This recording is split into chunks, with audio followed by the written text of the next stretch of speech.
आज हम लोग ब्लड ग्रुप की जांच करेंगे, रक्त वर्ग की जांच करेंगे। रक्त वर्ग की जांच करने के लिए मार्केट में एंटी सीरम मिलता है। एंटी सीरम में 3 एंटी सीरम होते हैं।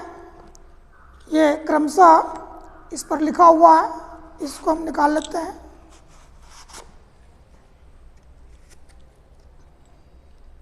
एंटी सीरम ए, एंटी सीरम बी और एंटी सीरम डी। इस एंटी सीरम के माध्यम से हम लोग रक्त वर्ग की जांच करेंगे। रक्त वर्ग की जांच करने के लिए हम लोग एक स्लाइड ले लेते हैं और स्लाइड पे आ जाओ। यहाँ पे स्लाइड पे हम लोग 3 भाग बना लेते हैं, ए, बी और डी, या इसे ओ भी लिख सकते हैं या ओ लिख सकते हैं। अब हम लोग स्प्रिंकल नीडल के माध्यम से रक्त निकाल लेते हैं।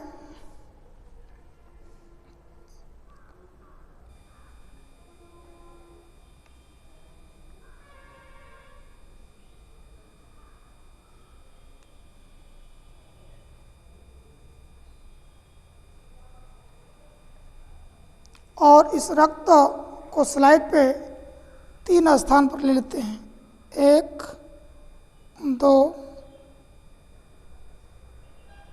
और 3। रुई लगा लो।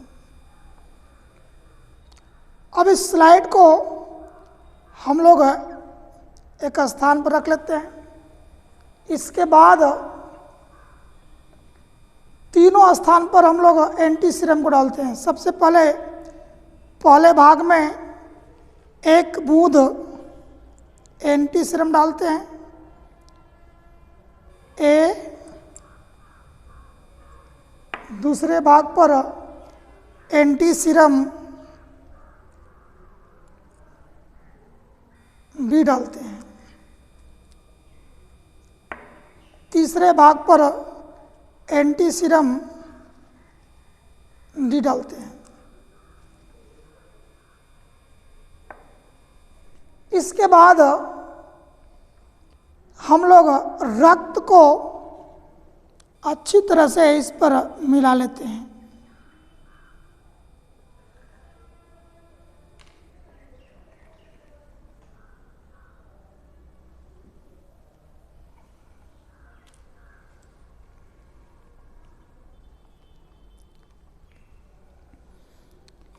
इसके बाद इस स्लाइड को कुछ देर सूखने के लिए छोड़ देते हैं।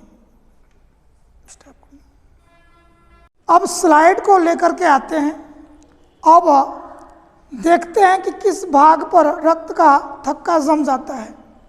इस स्लाइड पर तो किसी भाग पर भी थक्का नहीं जमा है, अतः यह रक्त वर्ग ओ माइनस बताता है। अब हम लोग इस चार्ट के माध्यम से देखेंगे कौन सा रक्त वर्ग किस प्रकार लिखा जाता है। अगर इस स्लाइड पे हमने रक्त को 3 भाग में लिया हुआ है, एंटी सीरम ए वाला भाग, एंटी सीरम बी वाला भाग और एंटी सीरम डी वाला भाग। अगर जिस भाग पर रक्त का थक्का जम जाता है, ग्लूटिनेशन हो जाता है, उसे हम लिखते हैं वह रक्त वर्ग होता है। अगर ए भाग पर थक्का जम गया तो इसे कहेंगे ब्लड ग्रुप ए। बी भाग पर नहीं जमा तो इसे नहीं लिखेंगे। अगर डी भाग पर जम जाता है रक्त तो इसे कहते हैं पॉजिटिव। अगर नहीं जमता है डी भाग पर तो इसे कहते हैं नेगेटिव। अगर इस भाग पर रक्त का थक्का जम गया और डी भाग पर थक्का नहीं जमा तो इसे कहेंगे ए नेगेटिव। दूसरे स्लाइड में अगर पहले वाले भाग पर रक्त का थक्का जम गया, बी भाग पर नहीं जमा और डी भाग पर भी रक्त का थक्का जम जाता है तो इसे हम कहते हैं पॉजिटिव। तो ये हो गया रक्त वर्ग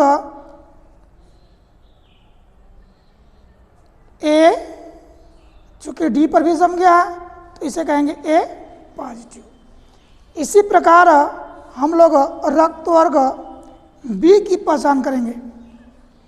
प्रथम भाग जिस पर एंटी सिर्फ ए डाला हुआ है, ए बी डाला हुआ है, ए डी डाला हुआ है।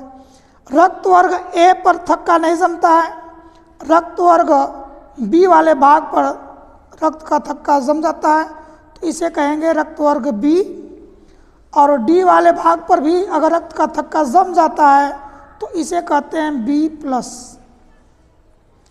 अगर डी वाले भाग पर थक्का नहीं जमता है तो इसे कहेंगे बी माइनस।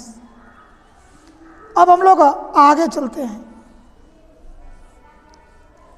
अगर रक्त का थक्का ए वाले भाग, एंटी सिर्फ ए वाले भाग पर भी जम गया और बी वाले भाग पर भी रक्त का थक्का जम गया तो हम इसे कहते हैं ए बी। और ओ वाले भाग पर नहीं जमा तो इसे कहेंगे ए बी माइनस। और ओ वाले भाग पर भी रक्त का थक्का जम गया तो इसे कहेंगे ए बी प्लस।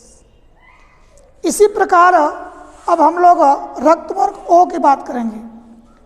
रक्त वर्ग ओ को कैसे निर्धारित करते हैं?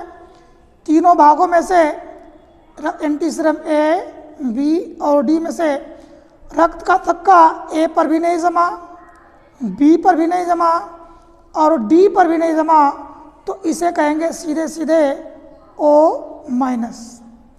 और रक्त का थक्का ए पर भी नहीं जमा, बी पर नहीं जमा और डी पर अगर रक्त का थक्का जम जाता है तो इसे हम कहते हैं ओ प्लस। इस प्रकार रक्त के थक्का जमने के माध्यम से हम लोग रक्त वर्ग की जांच कर लेते हैं कि यह ए प्लस है, माइनस है, B plus minus, A B plus minus और ओ प्लस माइनस।